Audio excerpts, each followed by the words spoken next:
Gracias. David, gracias por la presentación. Dani, José, toda la gente de la Asociación de Comunicación Científica de Murcia y la gente de ARP también, de una asociación que trata de dejar claro que una cosa es la ciencia y otra cosa son las estupideces pseudocientíficas que a veces pues tanto tendemos a caer en ellas con mucha facilidad. Y mil gracias por venir, como veis, hemos hecho un pequeño experimento neurocientífico que fue poneros antes un partido de rugby para ver hasta qué punto es posible el enganchar al rugby a la gente que está interesada en la ciencia, ¿no? Y luego pues pasaremos una encuesta. A ver qué pasó aquí. Bien.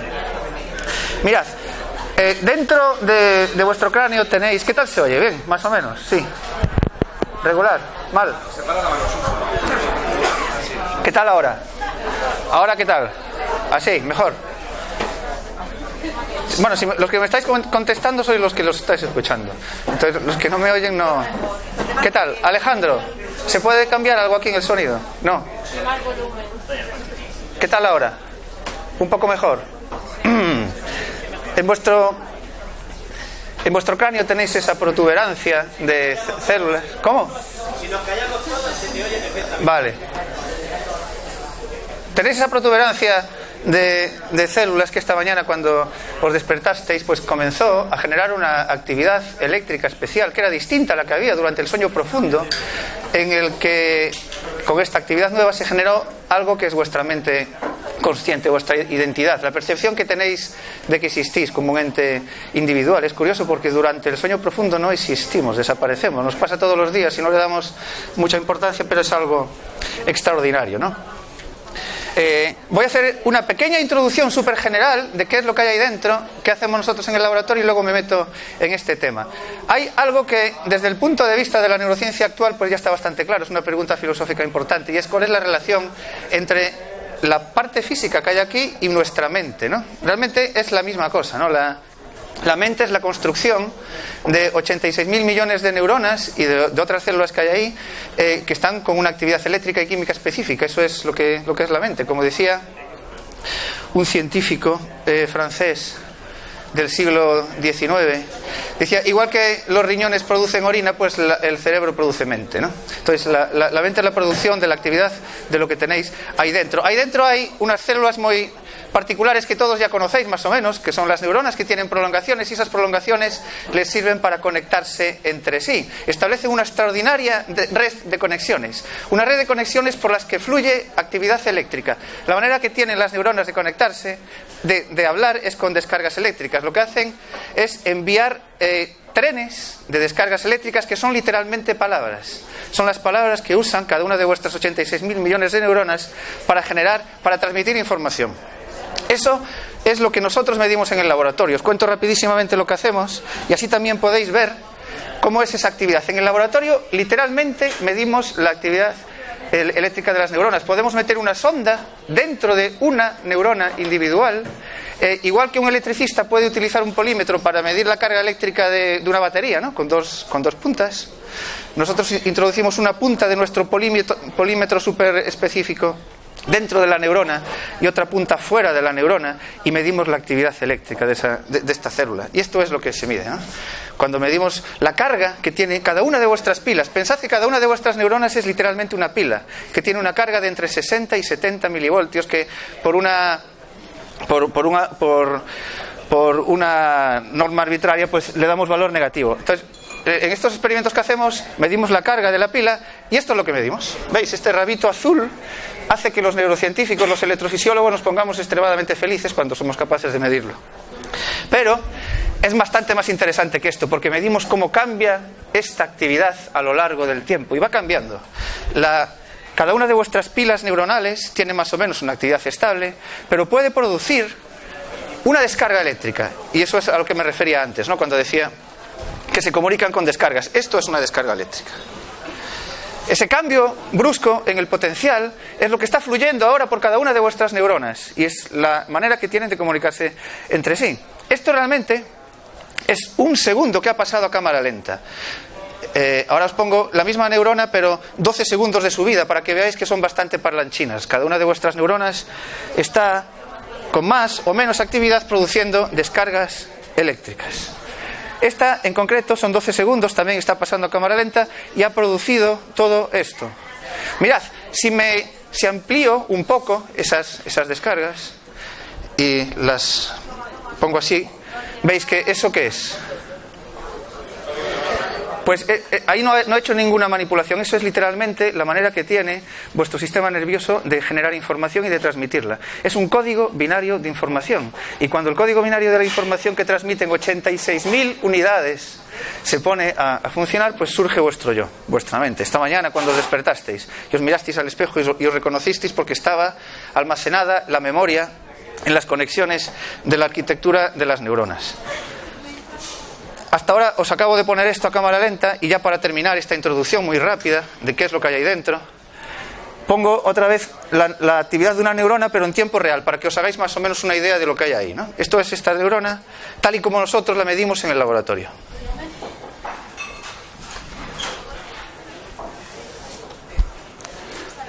Bien. Podemos incluso, hay la tecnología para medir más de una neurona a la vez. Realmente remato con esto. Esto no se va a escuchar, pero bueno, por lo menos veis la exuberancia. Podemos introducir una sonda que mida la actividad de más de una neurona, ¿no? Así en un volumen pequeñísimo. Y esto es lo que se observa, que en el osciloscopio en el laboratorio se observa ese Cristo de actividad eléctrica. Esos son 3 neuronas. Recordad que tenéis 86.000 millones. ¿Ok? Bien. Los seres humanos, comenzaba diciendo que generamos mente autoconsciente. La gran mayoría de los animales realmente no lo hacen. La gran mayoría de los animales lo que tienen es algo que podemos llamar vigilia, para contrarrestarlo a lo que sería la actividad de descanso del órgano, el que sea que tengan, un ganglio cerebeloso, cerebral, un cerebro, lo que sea. Esto es lo que tienen la mayoría de los animales. No tienen conciencia de que existen como entes individuales. Hay algunos otros animales que pueden complicarse más su sistema nervioso y generar algo como que podríamos llamar mente. Mente en el sentido de una percepción íntima de su propio cuerpo y una cierta percepción del mundo exterior. Estas definiciones que estoy dando de ninguna manera están consensuadas entre los neurocientíficos, pero más o menos me sirven para establecer una serie de categorías de niveles de complejidad y de generación de mente.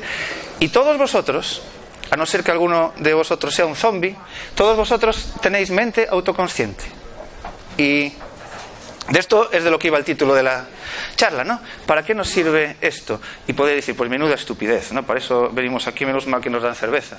Porque, claro, ¿para qué nos sirve? Pues nos sirve para enamorarnos, para escribir poesía, para emocionarnos con un partido de algún deporte, para todo lo que hacemos. Pero la pregunta va a la razón realmente evolutiva de que exista, porque no está claro que tenga algún sentido evolutivo. La razón de que yo preparara esta charla fue una especie de enfado que tuve cuando leí este libro.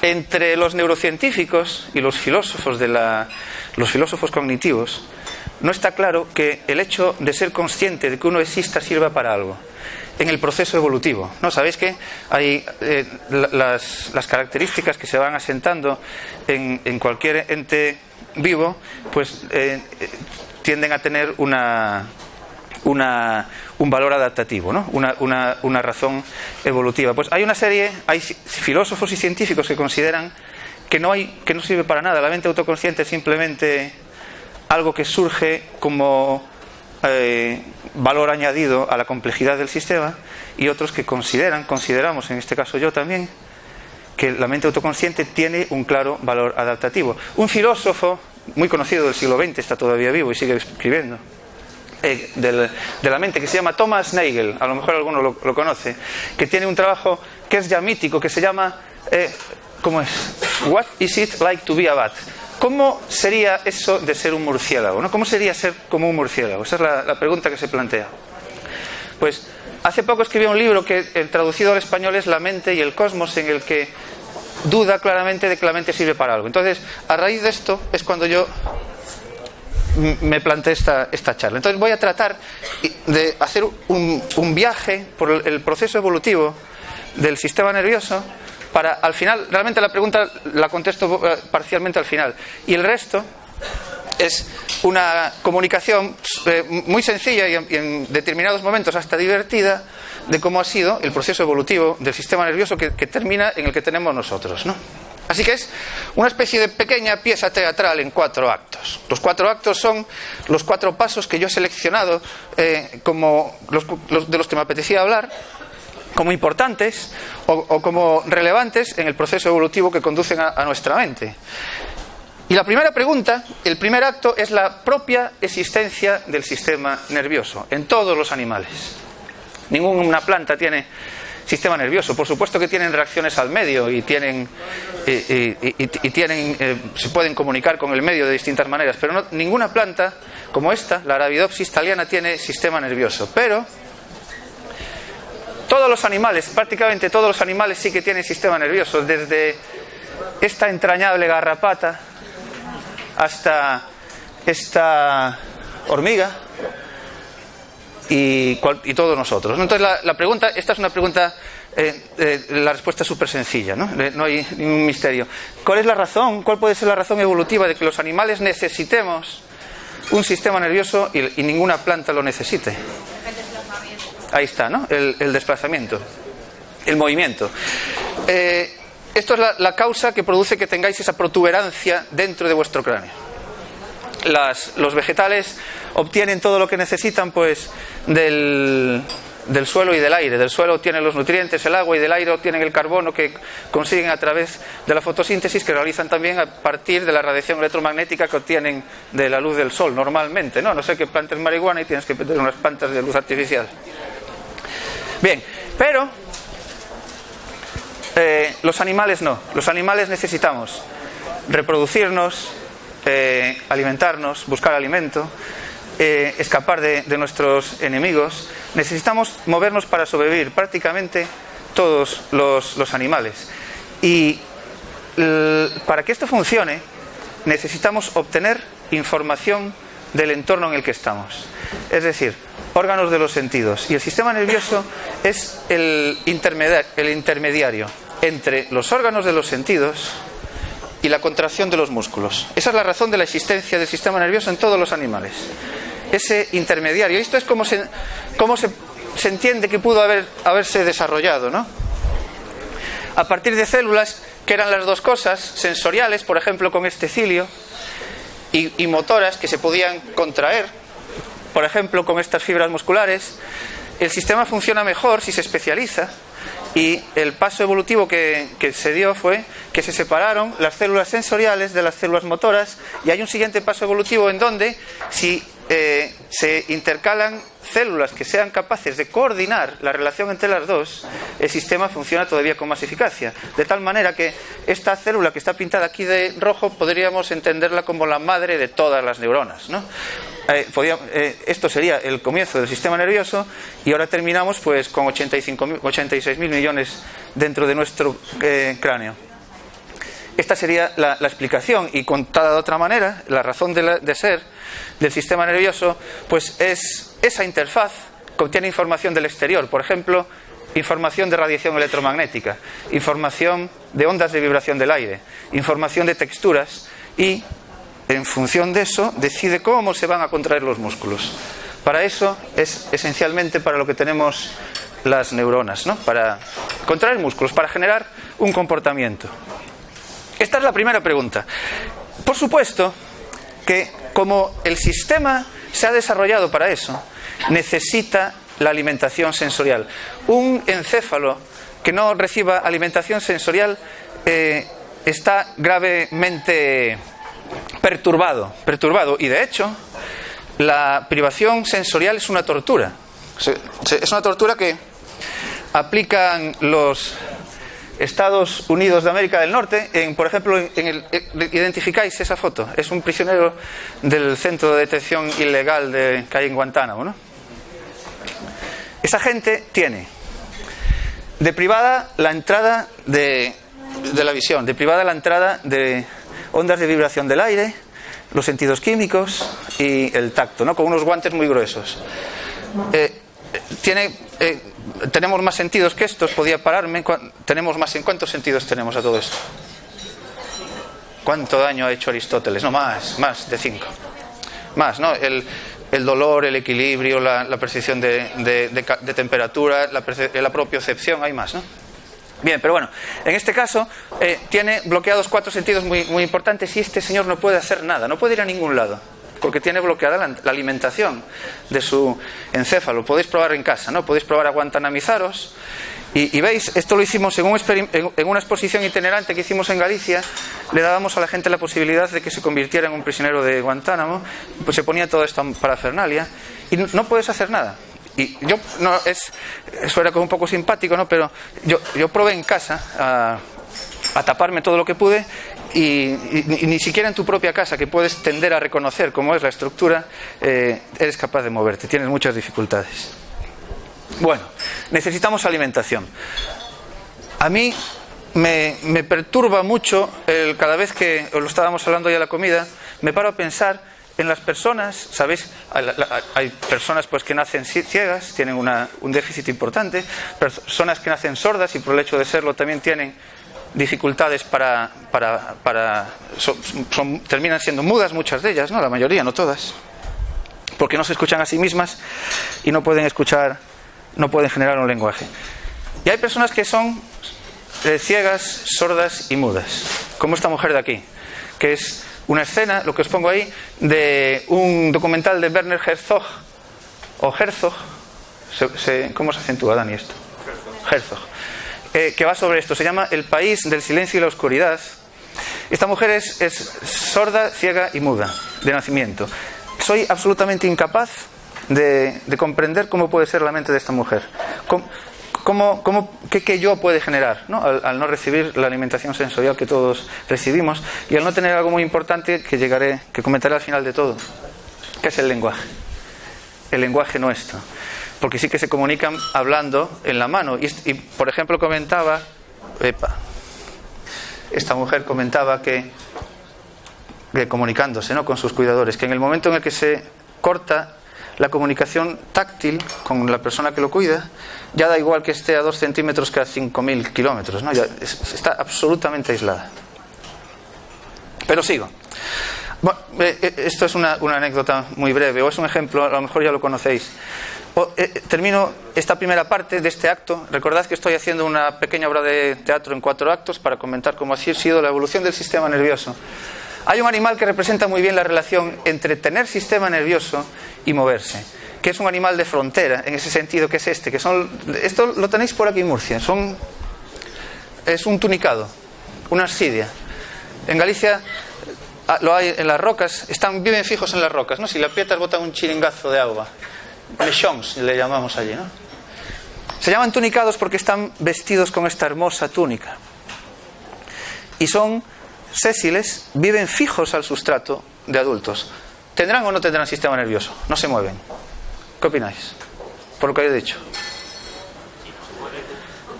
Son animales pero no se mueven. ¿A dónde vamos? Pues resulta que cuando son adultos no tienen sistema nervioso, pero cuando son larvas tienen que nadar para decidir en dónde se van a fijar. Y como tienen que nadar, tienen que moverse, tienen que decidir a dónde van, y no pueden hacerlo si no tienen algún tipo de órgano sensorial para la luz o para el equilibrio, como es el caso, que con un pequeño ganglio cerebral decide cómo va a mover los músculos de esta cola. Lo interesante es que una vez que se asienta y decide en dónde va a pasar el resto de su vida, el sistema nervioso se le reabsorbe, le desaparece. A algunos funcionarios les pasa, ¿no? También. Vale. Este era el primer acto. El primer acto era este. Pero el sistema, ahora pego un salto evolutivo muy grande y comento otra característica que es esencial en cómo, que ha sido importante en la evolución de nuestro sistema nervioso, y es la predicción del futuro. Me atrevo a decir esto en una charla de escépticos, ¿no? A ver, ¿quién es aquí capaz de predecir el futuro? Casi todos. Tres allí, por allí. 3 sois capaces de predecir el futuro. ¿Los demás no? Madrid y Darío. Sí, somos bastante más capaces de predecir el futuro de lo que pensamos, ¿no? Pero claro, como lo hacemos de manera habitual, pues... ¿Cómo te llamas tú? Sí. Mónica. Vamos a ver si Mónica es capaz de predecir el futuro. ¿Tú eres capaz de predecir el futuro? Yo creo que sí. ¿Crees que sí? A ver cómo agarras esta pelota. Va. Impresionante. ¿Habéis visto? A ver, mira, ven. Tírame otra vez. Vamos a volver a hacerlo. Este experimento. Trae para acá. A ver. Fijaos en los antebrazos y en los brazos de Mónica. ¿Los comienza a mover en el momento de agarrar la pelota o antes? A ver. Bastante antes. Bueno, quédate con esa. Ven para aquí. Ven, Ruth, sube. A ver si Ruth es capaz de predecir el futuro. ¿Tú eres capaz de predecir el futuro? Así, súbete ahí. A ver, agarra esta pelota. Fijaos en los brazos y los antebrazos de Ruth. Va. Impresionante, claro que es capaz de predecir el futuro. ¿A que sí? Gracias. Ya está, para ti. Bueno, me refería a esto, ¿no? Realmente, este tenista... No, toma. Es un instrumento para hacer experimentos de predicción del futuro, Ruth. Este tenista nos lo refleja perfectamente, ¿no? Si os fijáis en sus músculos, no sé si le queda alguno por contraer. Lo que está haciendo el encéfalo de este señor es lo siguiente. A partir de la trayectoria y de la velocidad que está detectando por el sistema visual de esta pelota, está generando una predicción. Que antes de darle el raquetazo, por el objetivo en este caso es darle con eficacia a la raqueta. No es un objetivo que sirva para su supervivencia, a no ser que viva de esto, puede ser. Pero bueno, está haciendo una predicción para darle con eficacia a la pelota y esa predicción, el resultado, es la contracción de un montón de músculos, pero un mogollón de ellos por todas partes. Mirad, esta es la predicción del futuro que somos capaces de hacer, pues realmente muchísimos animales, y tiene todo el sentido del mundo. En este caso sí que es evidente que esto tiene ¿cómo se dice? Tiene un sentido evolutivo, ¿no?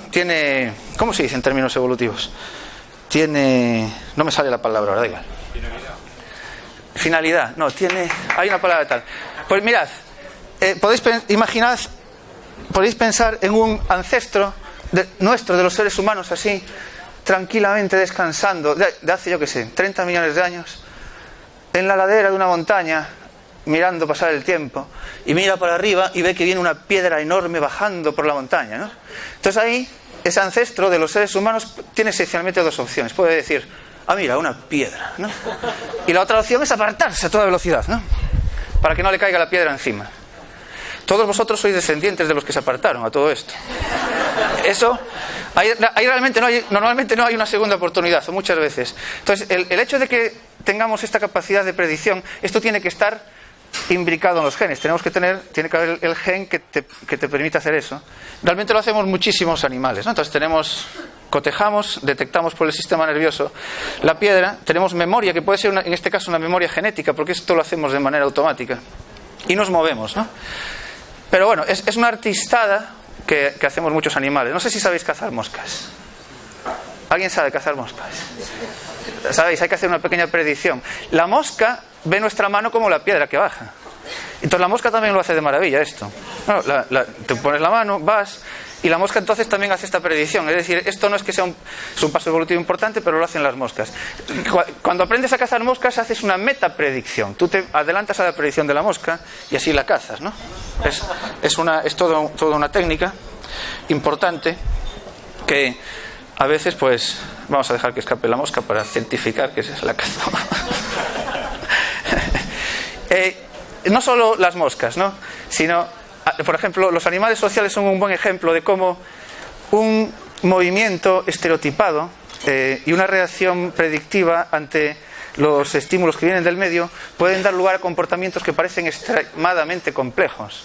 Y yo, pensando en poner un ejemplo de comportamiento muy complejo que que parezca que realmente estas hormigas se han reunido en un comité de decisión para ver cómo hacen para alimentarse, pero no lo han hecho, ¿no? Simplemente eso les viene dado genéticamente.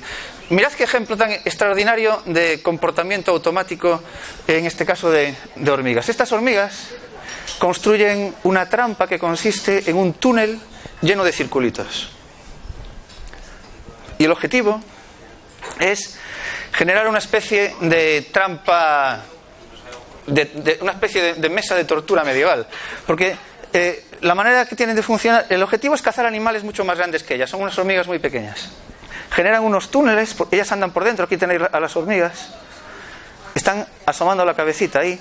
Entonces, en el momento en el que un animal de mayor tamaño camina por ahí y accidentalmente mete sus patas o sus antenas por ahí para adentro, las hormigas están dentro y tiran, ¿no? Tiran y lo aprisionan, y pueden de esa manera cazar animales muy grandes. Aquí están, en este vídeo se ve cómo están atrapando a una hormiga mucho mayor que ellas. Por aquí se ven a los animales moviéndose, y aquí está esta hormiga mucho mayor que está siendo atrapada. Entonces después empiezan a subir las otras por encima y se la matan, ¿no? Es bastante espectacular, pero el asunto es que todo esto se ha construido con un comportamiento que es esencialmente no, es un comportamiento mecánico. No hay un aprendizaje ahí como cultural para hacer eso, ¿no? Era un ejemplo que ponía respecto a esto de la predicción.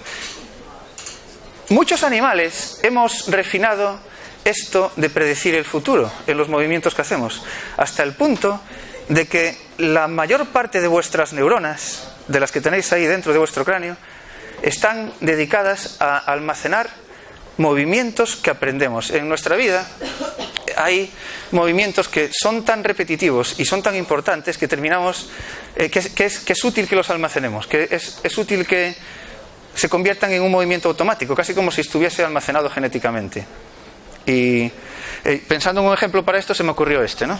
El de, no sé si alguien nace sabiendo hacer malabares. ¿Conocéis a alguien? O alguien, puede ser, no, es un movimiento demasiado así concreto, ¿no? Entonces, cuando esto no es un micro de así. ¿Me oís un poco igual? ¿No? Vale. Mirad, estaba pensando en un movimiento que fuera algo aprendido, lo suficientemente complejo. Bueno, darle la vuelta a una tortilla también, ¿no? O aprender a andar en bicicleta, o aprender a hacer surf, ¿no? Todo eso son. Pero como aquí no puedo hacer surf, ni darle la vuelta a una tortilla, pensaba en esto, ¿no? En el movimiento que hay que hacer.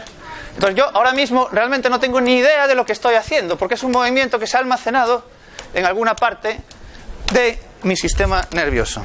Mola, ¿no?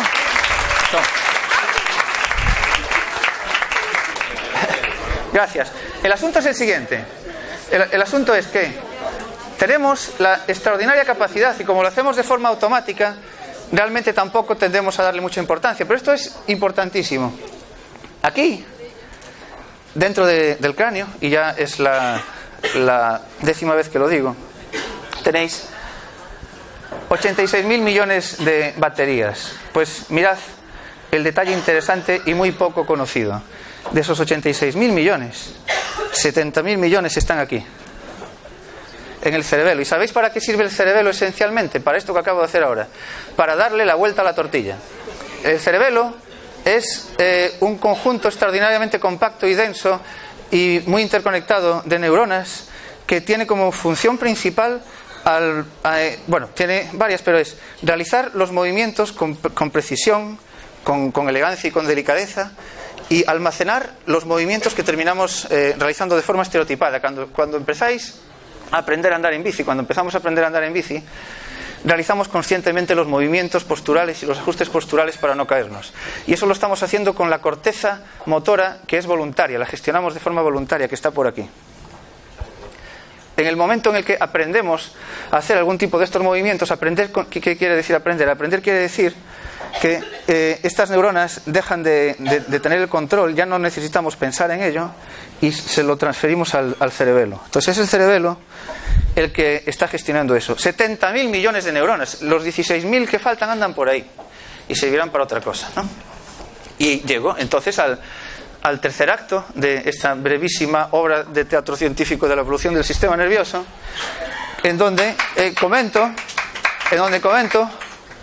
de que para qué sirve sirve para muchas cosas, claro, ¿no? Pero toda esta otra protuberancia, que es la más novedosa evolutivamente, hace algo que es muy importante, y es generar una representación interna del mundo exterior. Una representación interna a partir de lo que obtenemos por los órganos de los sentidos. Y esto es algo que ya es muy conocido, o bueno, que ya es una reflexión ya larga, es una pregunta filosófica interesante, pero ahora en la neurociencia ya no es ninguna pregunta, ¿no? Y es el hecho de que todo lo que estáis percibiendo es una construcción. No hay manera de que... No es una representación directa del mundo exterior, es toda una invención, pero hasta grados realmente extraordinarios, o grados que pueden sorprender. Todo es una invención, ¿no?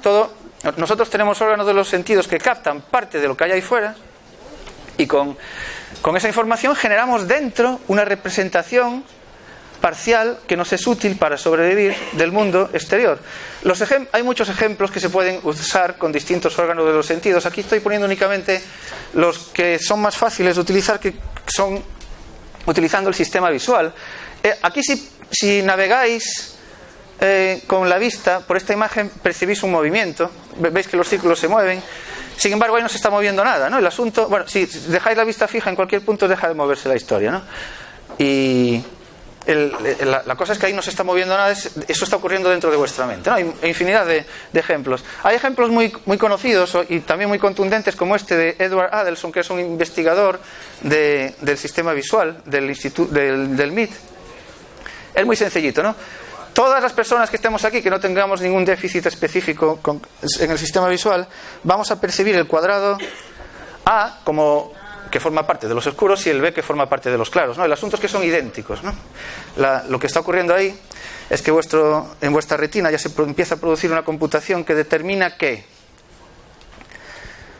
el color o la intensidad de gris que le asigna vuestra representación interna a cada punto en el espacio no depende únicamente de la longitud de onda que está proyectando ese aparato aquí, sino que depende también del contorno, ¿no? Entonces, si quito el contorno, se ve muy bien que son iguales.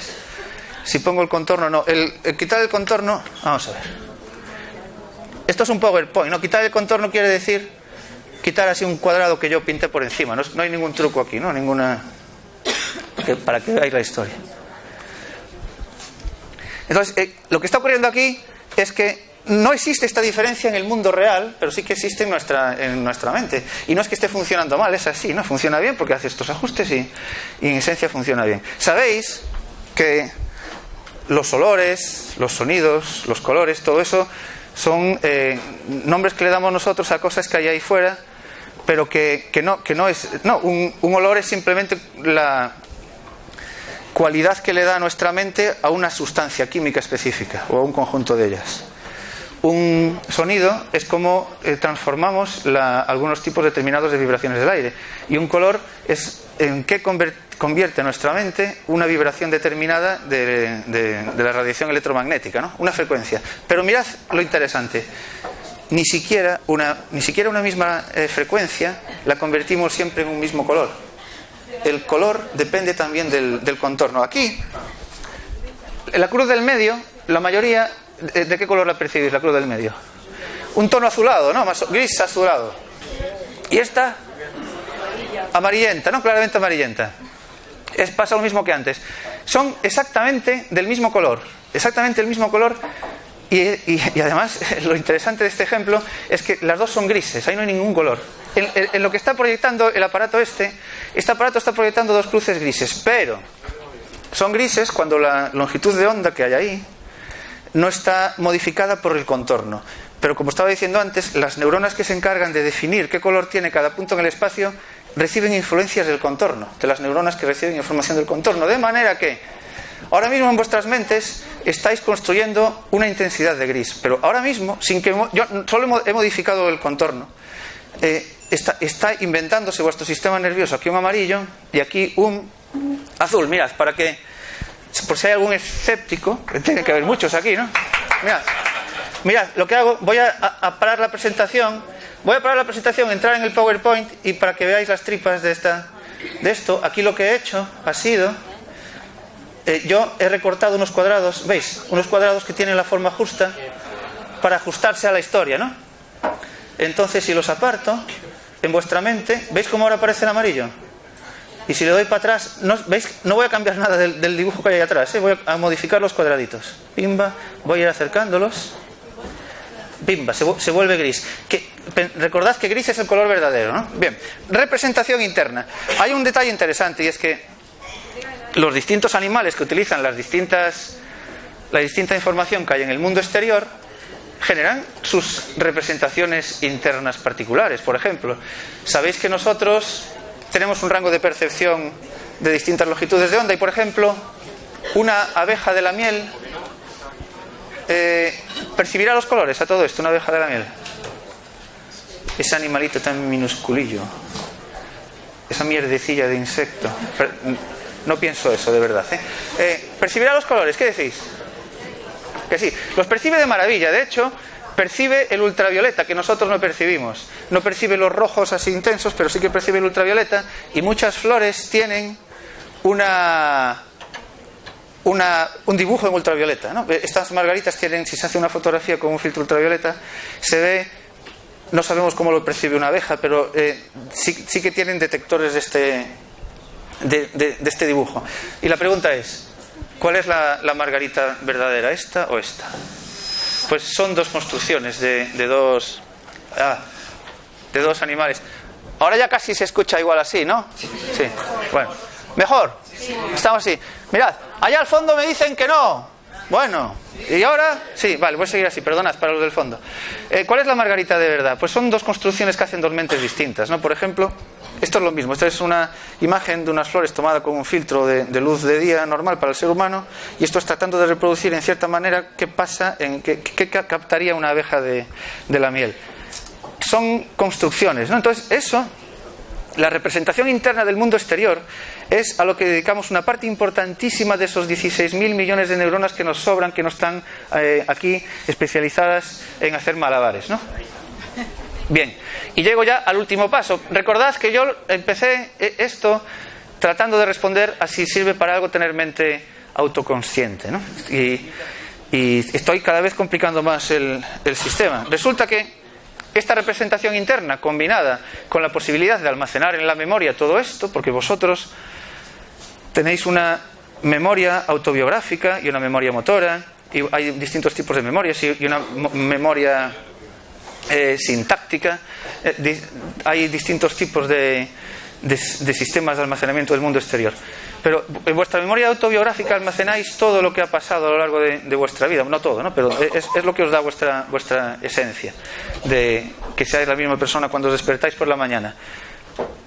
Con esto podemos jugar dentro de nuestra mente y producir una característica que es absolutamente única, con el grado que voy a comentar, de los seres humanos. Ningún animal tiene la capacidad, aquí le he llamado imaginación o invención, para no utilizar en neurociencia cognitiva se utilizaría, yo que sé, pues capacidad de construcción simbólica o yo que sé, elaboración de metáforas o generación de mitos, pero le llamo, no sé, invención. Ningún animal tiene la capacidad que tenemos nosotros de masticar y regenerar lo que almacenamos en la memoria y producir cosas que no existen en el mundo. Esto lo identificáis, ¿no? Sí, ¿no? Es casi que sí. Es Leonardo da Vinci, que podemos imaginarlo ahí concentrado en su estudio, dándole vueltas y produciendo un montón de cosas que no existían en ningún lado, ¿no? Y que nunca llegaron a existir muchas de ellas, porque él las fue desarrollando. Tenemos una capacidad extraordinaria de generar cosas que no existen, pero este es un ejemplo muy sencillo, ¿no? Lo que podemos, por ejemplo, inventar. Pero es realmente bastante más profunda la historia. Los seres humanos somos los únicos animales con diferencia que generamos un sistema de comunicación y un sistema de reflexión interna en el que podemos reflexionar sobre acontecimientos pasados y acontecimientos futuros, predicciones, ¿no? Ningún otro animal lo hace. Absolutamente ninguno. Hay dos excepciones que si tal comento después más tarde al final en las preguntas. Los sistemas de comunicación animal se sustentan todos en el aquí y en el ahora. Los signos que se envían los animales entre sí, pensad en cualquiera, son señales muy simples que están todas sustentadas, basadas en el aquí y en el ahora. Pero nosotros podemos generar, ir para adelante y para atrás.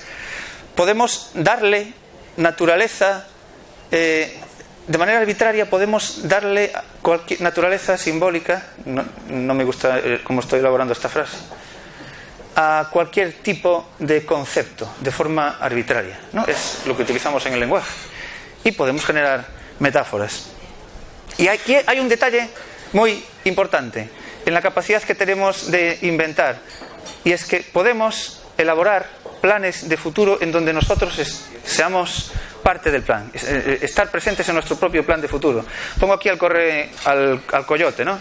Empeñado con sus planes cazar al correcaminos, y aquí está él pensando en sí mismo, en un plan seguro que fallido, ¿no?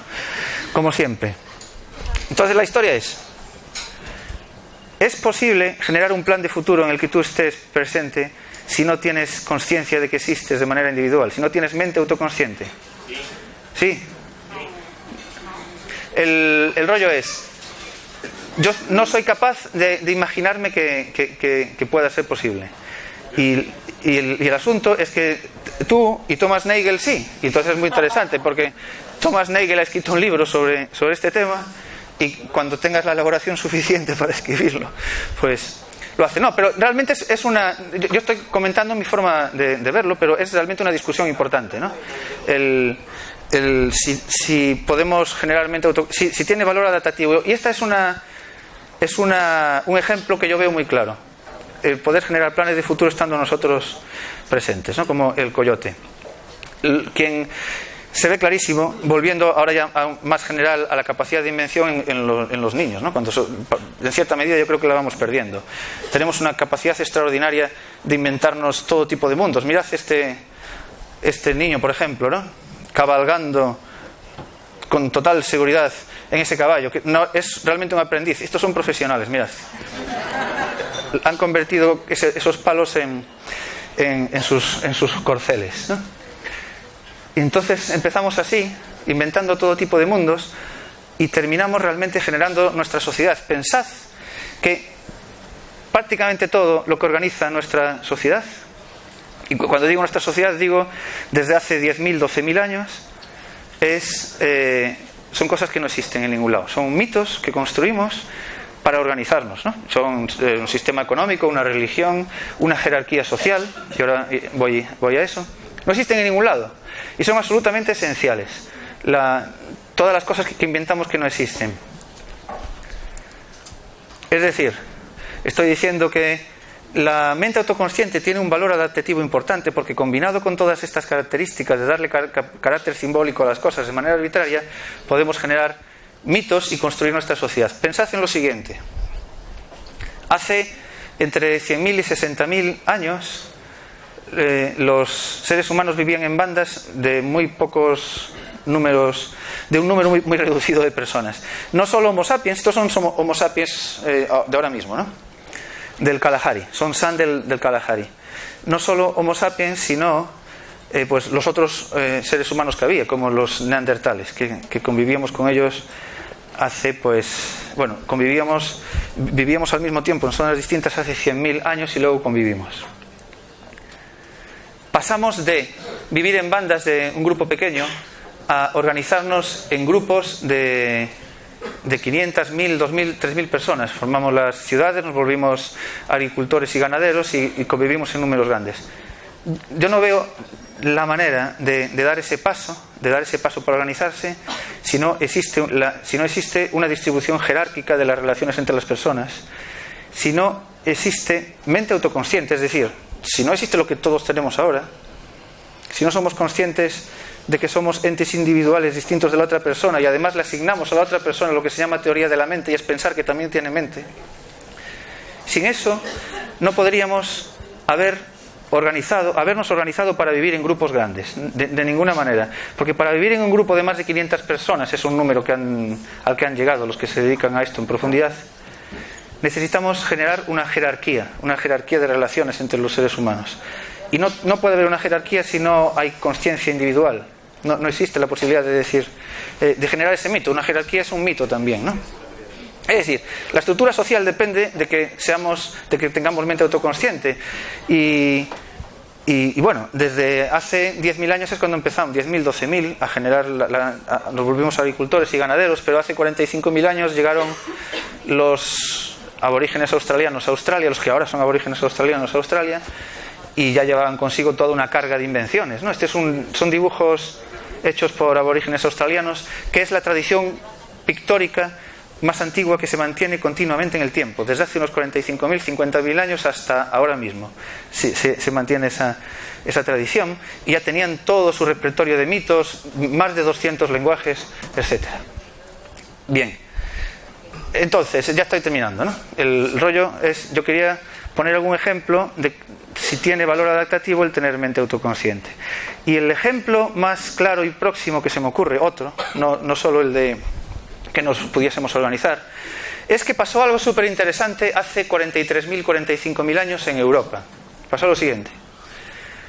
Vivían estos, ponen dos tíos, no sé, o a lo mejor es porque estos son cráneos de machos.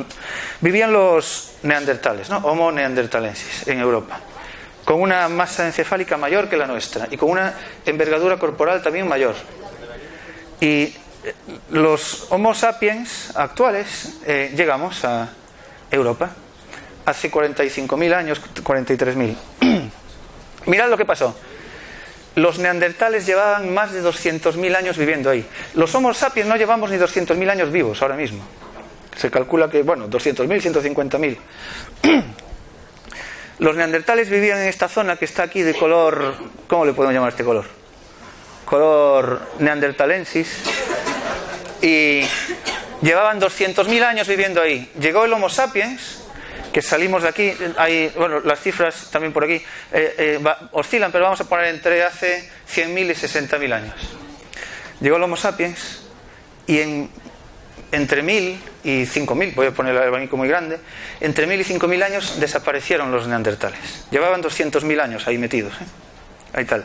Entonces la explicación, una de las explicaciones es que de alguna manera ellos también le asignamos mente autoconsciente a un neandertal, ya es un ser humano bastante complicado, pero cualitativamente nuestra manera de organizarnos era bastante más compleja. Habíamos desarrollado mitos y jerarquías sociales que de alguna manera nos permitieron con bastante facilidad, porque fueron muy pocos años realmente, el pasar a ser nosotros los que vivíamos aquí y no los neandertales. Y todo esto, toda esta última parte de la invención se complementa, y lo estaba dejando para el final, con la característica más absolutamente distinta. Mira que tenemos características absolutamente distintas, pero bueno, que nos diferencia a los humanos actuales del resto de los animales, que es el lenguaje. Lo que estoy haciendo ahora, si lo pensáis bien, es impresionante. Estoy implantando mi mente en cada una de vuestras mentes. Este sistema de transmisión de la información, claro, como lo hacemos de forma natural, terminamos por no darle importancia. Pero la lingüística y la neurolingüística y las ciencias cognitivas relacionadas con la lingüística es probablemente uno de los campos más interesantes que hay ahora mismo de investigación en todo lo que tenga que ver con la mente. Por mi mente está pasando un flujo de ideas que las estoy convirtiendo en un discurso, que es lo que estoy diciendo ahora mismo, ¿no? Elaborando este discurso. Hay unas neuronas que van a mover unos músculos determinados en la caja torácica, en la laringe y en la boca, en la lengua, que producen unas vibraciones del aire que llevan información, pero unas vibraciones del aire que llevan parte de mi mente. Eso entra a vuestro sistema. Tenéis un sistema de detección de esas vibraciones, las decodificáis, tenéis unas neuronas que envían información al resto de la corteza cerebral y, en parte, en vuestra corteza cerebral estáis reproduciendo las señales eléctricas que estoy produciendo yo. Y eso es lo que percibís como que me estáis oyendo, ¿no? Este sistema de comunicación es impresionante. Y no hay manera de compararlo. El salto es totalmente brutal con cualquier otro animal. No hay manera de compararlo. Entonces, es muy probable que el lenguaje, junto con todo lo que acabo de decir, nos permitiese ganarle, por decirlo de alguna manera, a los neandertales. No sabemos si los neandertales tenían lenguaje, a lo mejor tenían algún tipo de lenguaje. Lo hacemos con una naturalidad abrumadora. Sabéis que uno de los campos de investigación y de peleas más importantes en lingüística es el hecho de si es absolutamente inherente el que nos pongamos a hablar, ¿no? el tener una gramática interna o no, o es totalmente cultural. Pero sea como fuere, un niño de 3 años, una niña de 3 años,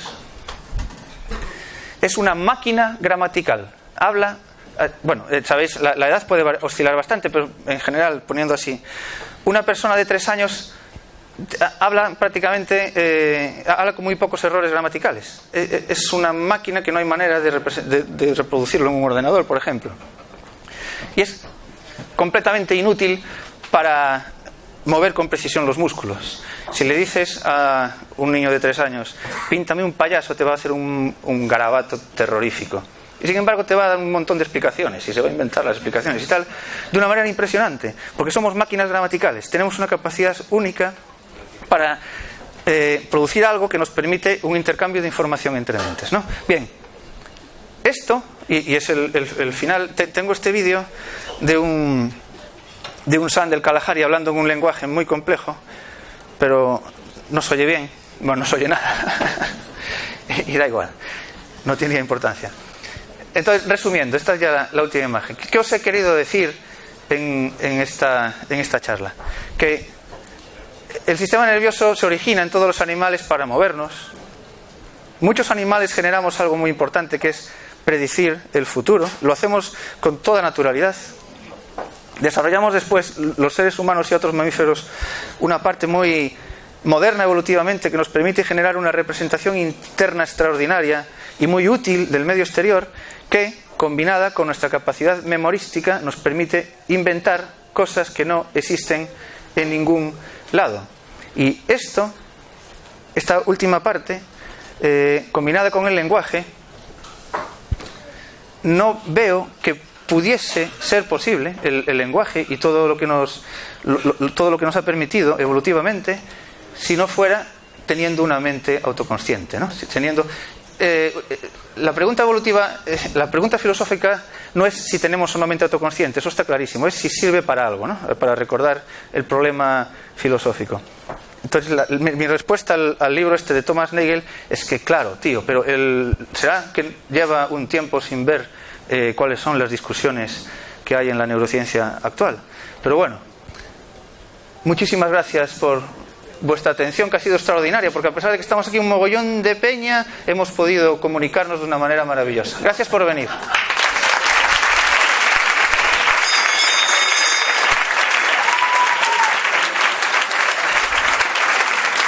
Muchas gracias, Curso. Lo he pagado. Muchas gracias, Curso. Muchísimas gracias. Antes del turno de preguntas, antes de hacer un turno de preguntas, os tenemos que contar, Sos y yo, que hemos manipulado vuestra mente durante esta hora. Hemos inducido en vuestro encéfalo reptiliano un comportamiento que absolutamente todos vais a hacer esta noche.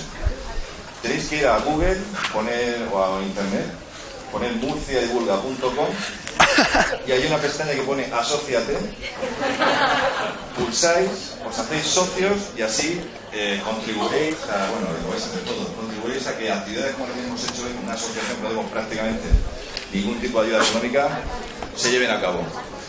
Tenemos tiempo para alguna pregunta antes del cierre final.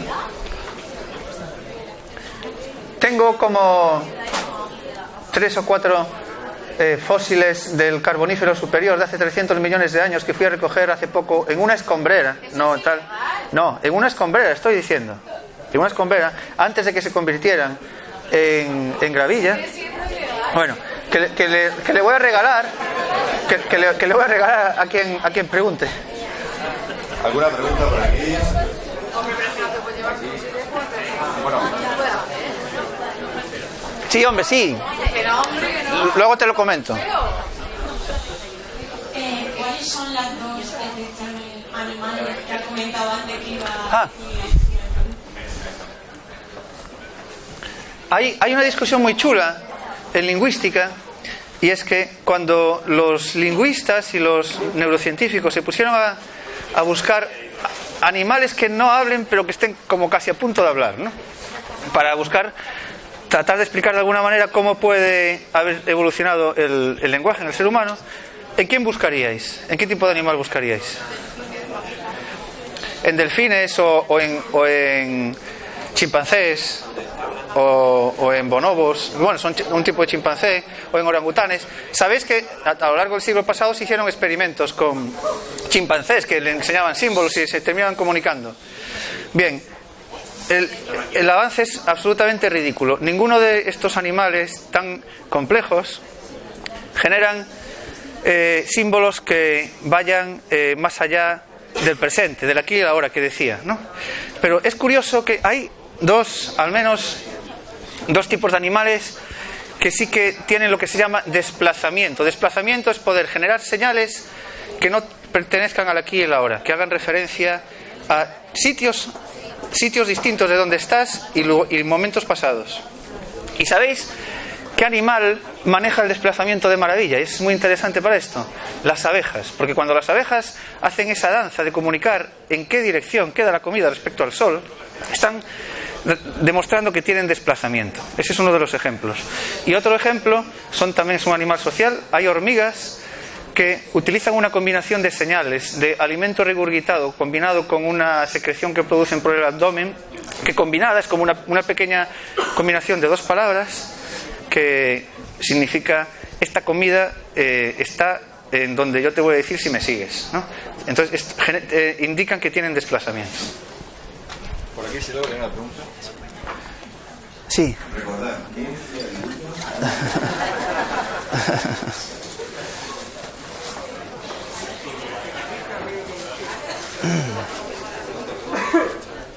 Empiezo mi pregunta.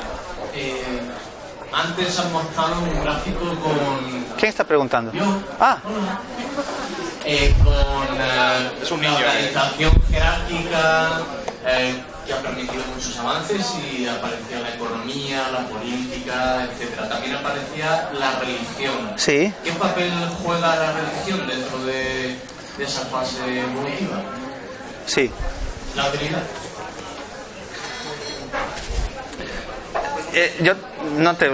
Yo qué carajo sé de eso. Mira, es una pregunta muy complicada. Es una pregunta que te pueden responder los antropólogos y los paleontólogos y los historiadores con ramalazos paleoantropológicos que se dediquen a eso. La idea es que ha sido esencial en la construcción de nuestras sociedades. Hay dos opciones, hay como dos posibilidades para explicar cómo es que los seres humanos pasamos a vivir en grupos fijos y numerosos, ¿no? Pasamos de ser cazadores-recolectores a sentarnos en un sitio y ser ganaderos y labradores, ¿no? Y una de las explicaciones es que necesitábamos, aumentó la población y necesitabas darle de comer a más gente, y se vio que eso funcionaba. Y la otra explicación es que las primeras ciudades se fundaron en torno a lugares de adoración religiosa, ¿no? de adoración de mitos religiosos, y que fue el hecho de tener un sitio de reunión para... Normalmente las religiones nacen, según consideran los antropólogos, para tratar de alguna manera de controlar algo que no se puede controlar, que es el clima, ¿no? Entonces los seres humanos tienen muchos problemas porque tienen que tratar de aplacar las iras de los dioses, porque llueve mucho, no llueve mucho, no encontramos alimento por aquí, no encontramos alimento por allá, y de alguna manera hay que solucionar eso. Y si hay algún tipo de correlación con el comportamiento, pues tiendes a pensar que eso funciona, y probablemente hubo muchas correlaciones y pensaron que funcionaba y se desarrollaron religiones. Para tratar de aplacar todavía más a los dioses, generas un sitio de reunión en donde construyes un lugar o un sitio para matar ¿cómo se llama esto? Para hacer sacrificios, y a partir de ahí surge la tal. Entonces la religión pudo haber tenido un papel esencial desde este punto de vista, desde el punto de vista de ser lo que aglutinó las primeras ciudades. ¿Otra pregunta?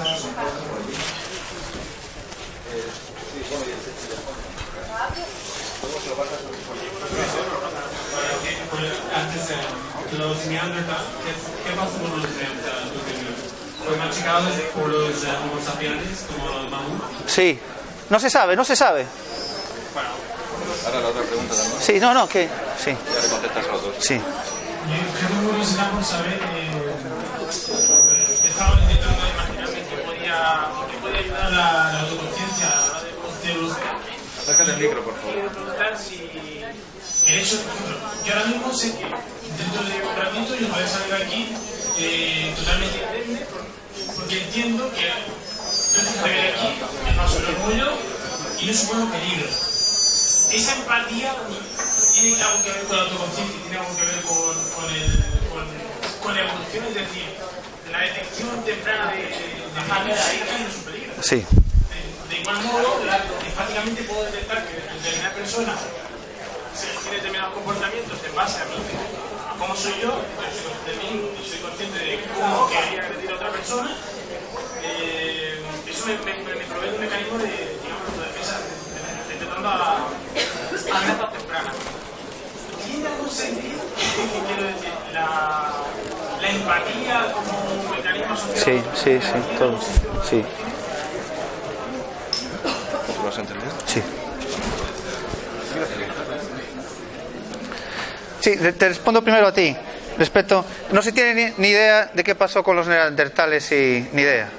De hecho, lo más probable es que nos peleáramos. Pero también hubo un cruzamiento. Tenemos un porcentaje de ADN neandertal. Así que habría cierto cruzamiento, no sabemos en qué condiciones, y después probablemente hubo batallas, de alguna manera, pero no se tiene ni idea. Lo que dices tú, claro, todo esto son suposiciones, ¿no? Pero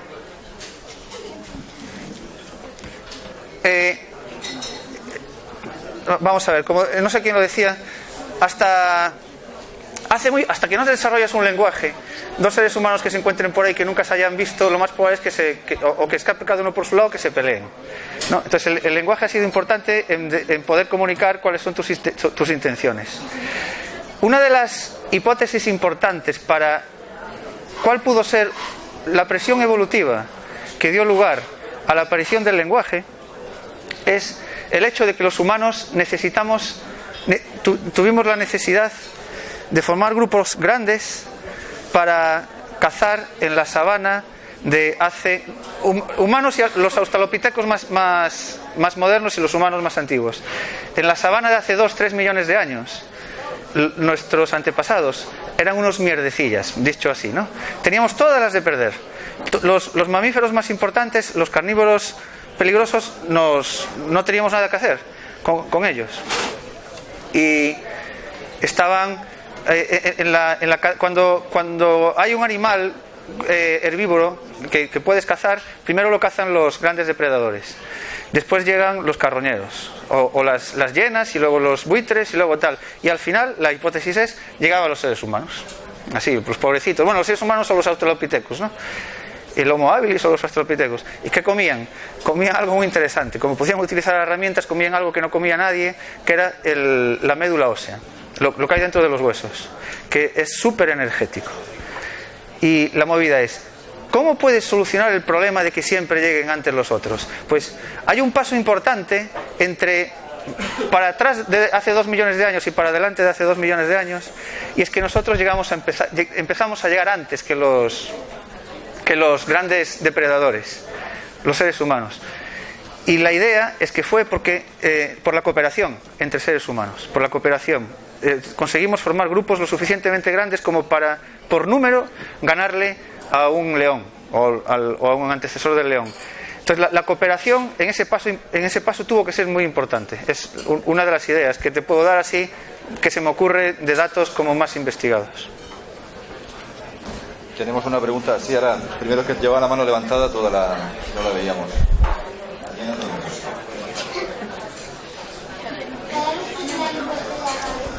Y no creo que en la parte donde están las neuronas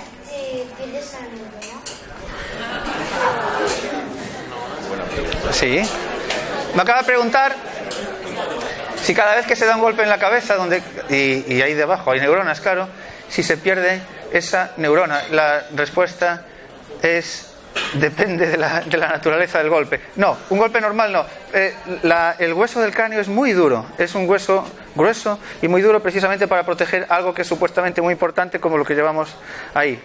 Y entonces en los golpes normales no se pierde ninguna neurona, para nada. Pero lo que puede pasar es que el golpe te rompa vasos sanguíneos, ¿sabes? Los vasos sanguíneos que están irrigando a todas esas neuronas y alimentándolas, y entonces si se rompen puede haber un pequeño derrame que sí que haga que las neuronas no reciban bien su alimentación y su oxígeno y se pueden morir. Pero un golpe normal no. Un golpe normal no. Sí, es cierto que cada segundo se muere una neurona, ¿verdad, Sus? Sí. Más o menos. Te lo escucho a ti, o sea, tiene que ser verdad.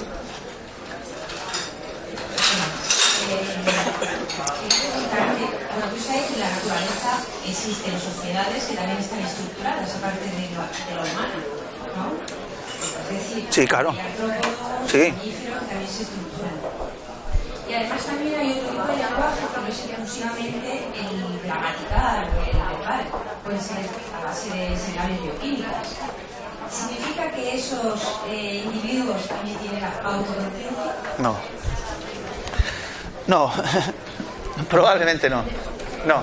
No sé, cuando se busca autoconsciencia no se mira por ahí, porque realmente el salto es muy grande. Como decía antes, ningún sistema de comunicación animal puede ir más allá del aquí y la ahora, salvo estos ejemplos que puse antes. Ninguno, no se conoce ninguno.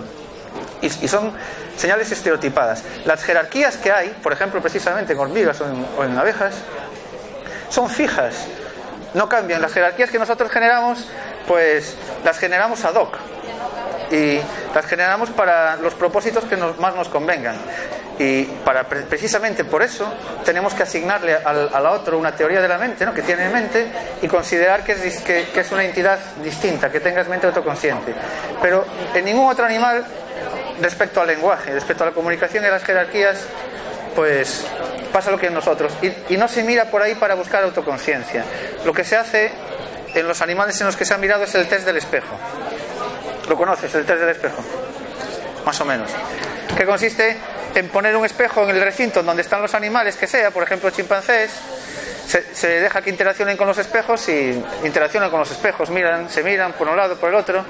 ¿Y cómo haces después para saber o para tratar de inferir si tienen mente si lo que están viendo en el espejo lo interpretan como que son ellos y no como un tipo que se les parece mucho? Se anestesia a los monos, se les pinta un lunar en la cara y se deja que se despierten. Y cuando se despiertan y vuelven a mirar el espejo, vuelven a interaccionar y hacen algo muy interesante, y es que se tocan el lunar. Pero es doblemente interesante porque tocan el lunar no en el espejo, se tocan a ellos directamente. Entonces están como mostrando que interpretan que lo que hay ahí delante es él, ¿no? Y si se tocan debe ser que se ven un poco feos esa mañana. La última pregunta, que ya... El last. De list. La última pregunta por aquí.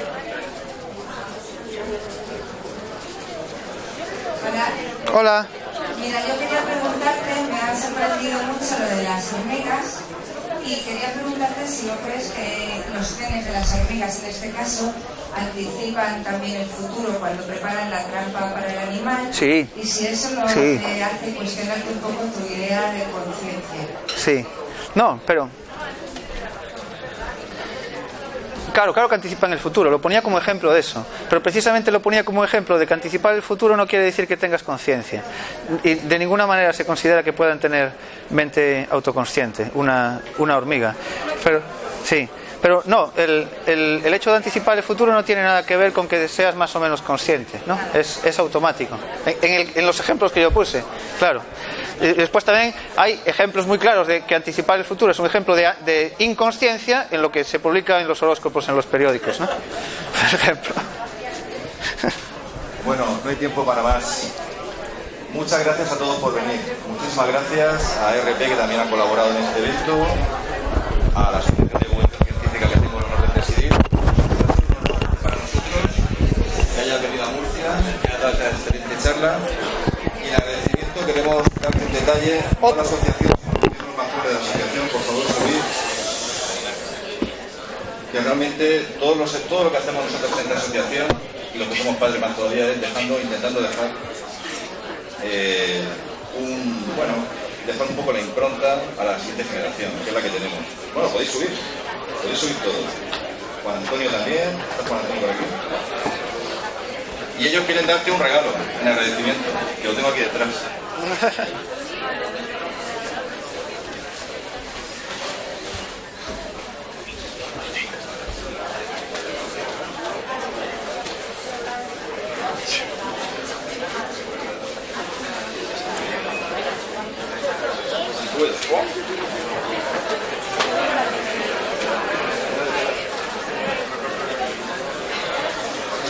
Tiene pinta de neurona. Primero pensaba que era una movida típica murciana, pero parece una neurona.